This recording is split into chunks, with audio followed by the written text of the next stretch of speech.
Ahojte, vítajte opäť v našej obývačke. Pôvodne som chcela robiť iné video, ale nakoniec som sa rozhodla takto, že budem hovoriť o tomto. Ideme na to.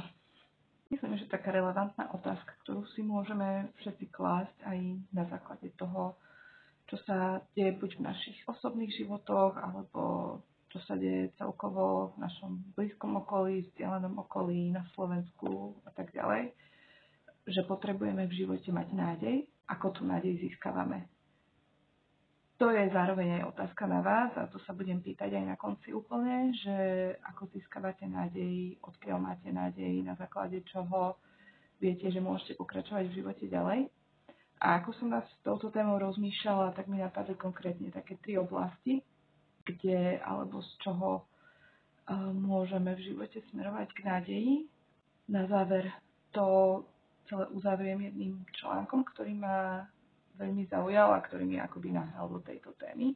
Čo je veľmi v živote potrebné je, že by sme mali cieľ, že by sme vedeli, kam smerujeme, čo robíme, prečo to robíme. A častokrát možno ani nevieme, že čo je ten konečný cieľ, ale často máme čiastkové ciele, ktoré nám pomáhajú každý deň. Niekedy sú to naozaj veľmi ťažké dni, veľmi zložité dni, kedy potrebujeme ísť len krok po kroku a na základe toho sa niekam dostávať. Potrebujeme ísť do práce, potrebujeme si vybaviť nejaké súkromné záležitosti alebo potrebujeme niečo pre rodinu, potrebujeme niečo pre našich blízkych. A na základe týchto čiastkových krokov, ktoré podnikáme, tak niekam smerujeme. Ale zároveň každý z nás má nejakú túžbu, nejaký sen, ktorý chce dosiahnuť, chce to splniť. A potom si k tomuto cieľu zvoliť čiastkové ciele. A na naplnenie cieľa potrebuje motiváciu, že by ho niečo poháňalo, že by ho niečo motivovalo. Preto aj často v ťažkých a nejakých neprekonateľných situáciách potrebujeme mať zodpovedané otázky na to, ako niečo naplniť, ako niečo dokázať.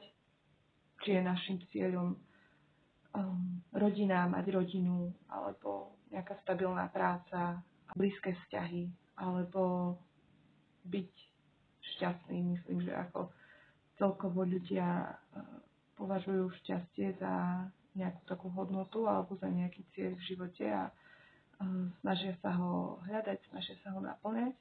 To, keď ideme za cieľom, tak to nás poháňa, to nás naplňa, to nás motivuje a na základe toho ideme ďalej, niekam smerujeme. Ďalšou takou dosť podstatnou dôležitou vecou je pokora. Priznať si to, že nemáme na všetko, nie sme úplne dostatoční a nemáme na všetko odpovede. Nevieme úplne, ako veci fungujú. Častokrát na otázky, prečo, nemáme hneď odpoveď a musíme byť naozaj dostatočne pokorní na to, že by sme si to vedeli priznať, že by sme sa na niečo nehrali, ale pristupovať k tomu naozaj s takouto otvorenou mysľou. Na niektoré otázky musí byť dostačujúca odpoveď neviem. A nemusíme mať hneď automaticky na všetko odpoveď a nemusíme sa báť ďalším ľuďom hovoriť, že na niečo odpoveď máme, aj keď na to odpoveď nemáme. Si to predstavujeme tak, že sa potrebujeme obrniť a potrebujeme byť silní v istých situáciách a keď je na nás hádzaná nejaká kritika alebo je na nás naozaj útočené, tak vtedy akoby ešte viacej sa postavíme do tej obranej pozície a chceme dať tomu druhému najavo, že ale ja vlastne tiež mám na to názor a tiež si o tom niečo myslím. Niekedy je však múdrejšie ustúpiť naozaj a zaujať ten pokorný postoj a buď nereagovať, alebo povedať druhému, že nemáme záujem sa o danej téme ďalej baviť. Treťou vecou sú vzťahy, ktoré som tu už spomínala, že to môže byť aj našim cieľom v živote.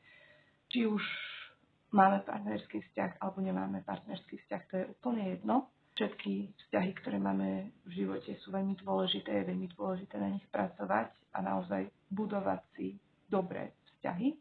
Zároveň budovať si vzťahy s s ľuďmi, ktorí nemajú rovnaké názory ako my, obohacovať to svoje okolie naozaj o to, že tam budú v ňom prítomní ľudia, ktorí nemajú rovnaké identické názory spolu s nami, pretože takíto ľudia môžu rozšíriť naše obzory, môžu rozšíriť naše pohľady na tento svet.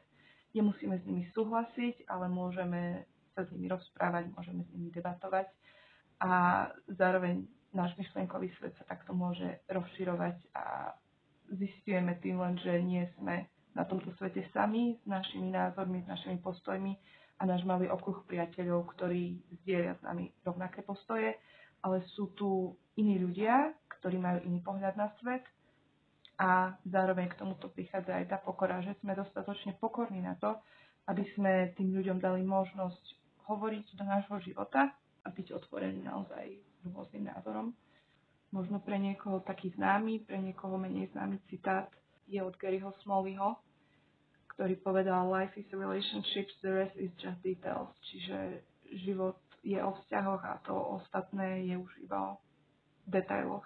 A je to naozaj také veľmi výstižné, že keď si tak uvedomíme, zastavíme sa a povieme si, že čo naozaj tvorí môj život, tak väčšina sú to proste vzťahy. Sú to vzťahy v rodine, sú to vzťahy na pracovisku, sú to vzťahy s partnerom, sú to vzťahy s priateľmi, sú to vzťahy s ľuďmi, so susedmi, príbuznými, blízkymi, ďalšími inými vzdialenými ľuďmi, s ktorými sa proste bežne stretávame alebo s ktorými sa nie až tak často stretávame. Ako k tomuto pristupujeme a ako tvoríme tieto vzťahy, ovplyvňuje veľmi veľkú časť nášho života a zároveň aj vzťah k sebe samému. Možno kresťanského pohľadu alebo kresťanského hľadiska viacej. Vzťah s Bohom alebo k Bohu alebo k viere naozaj do veľkej a značnej miery ovplyvňuje náš život a ovplyvňuje aj ostatné ďalšie vzťahy, ktoré máme v živote. Článok, na ktorý som narazila, sa nachádza v proboha.cz. Sú tu zaujímavé články na rozličné témy, ktoré sa týkajú proste života, umenia, kultúry, politiky, rôznych vecí naozaj na to, ako sa pozeráme na svet, aj cez ten kresťanský pohľad, ale široké spektrum článkov a myslím si, že naozaj každý z nás si tam nájde niečo svoje. Tento ma obzvlášť oslovil v tom, aj keď sa pozrieme na uplynulé udalosti, tak je to istá odpoveď aj na to. Je to zároveň naozaj, myslím, že pomocný nástroj na to, ako sa pozerať aj na to, akú máme nádej, či vôbec máme ešte v niečom nádej a kam smerujeme.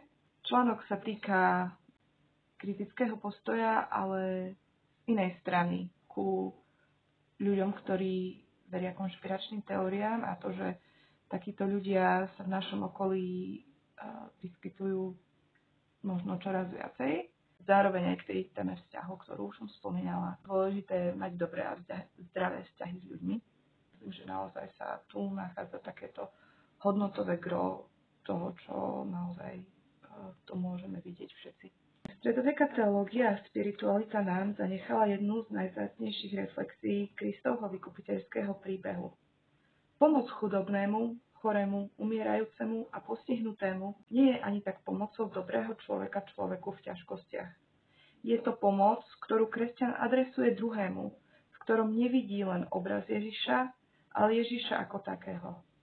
Láska k nepriateľom, kresťanská charita idúca na dreň, starostlivosť o chorých, pri ktorej hrozí aj vlastná nákaza a smrť, ochota ísť tam, kam už nikto iný nechodí, rozváha, že je lepšie zomrieť pri pomoci druhému v mene Kristovom, ako sedieť doma a dojímať sa nad fotkami. Ďalej v tomto článku, článku pokračuje v tom, že nemá návod na to, ako častokrát odpovedať ľuďom, s ktorými sme v rozpore, nemá návod na to, ako odpovedať ľuďom, ktorí veria konšpiráciám, nemá návod na to, ako odpovedať ľuďom, ktorí sú častokrát v núdzi, alebo tápajú, alebo sa trápia.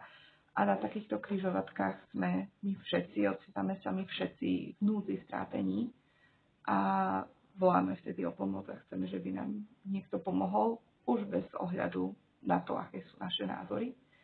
A je úplne v poriadku povedať, že nemám návod na to, ako niečo riešiť.